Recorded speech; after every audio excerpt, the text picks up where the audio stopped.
Princess Anaya was born inside marble walls. Her childhood was filled with silk curtains, quiet hallways, and servants who bowed without speaking.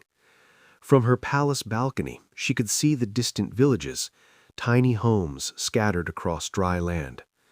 No one spoke about them during royal meetings, but Anaya noticed. Every morning, she watched farmers leave before sunrise. Every evening, she saw tired women carrying empty pots. She was only 17, yet something inside her felt heavy. Her tutors taught history, her guards taught discipline, but nobody taught her what hunger looked like. So one morning, Anaya wrapped herself in a simple shawl and walked out of the palace without guards. The city was loud, the streets were dusty, children ran barefoot, shopkeepers argued over coins. She sat beside an old woman near a dry well and listened.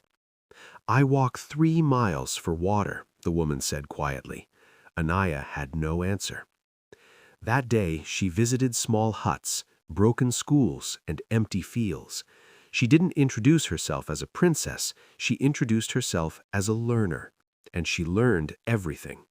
She learned that people didn't want sympathy, they wanted education for their children. They wanted tools for their farms.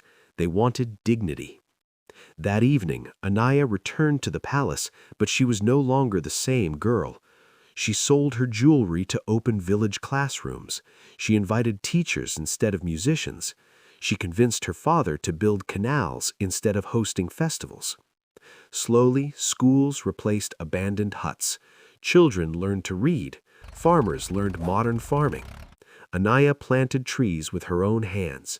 She walked the fields barefoot. She listened more than she spoke. Years passed. The first harvest arrived after a long drought. Men cried openly. Women held their children tightly, not because they were wealthy, but because they finally felt seen. When Anaya was crowned queen, there was no grand procession, no golden throne carried through streets. Instead, thousands of villagers stood silently with folded hands. She didn't rule from a palace, she ruled from the ground. And history remembered her not as a powerful queen, but as the princess who chose people over privilege.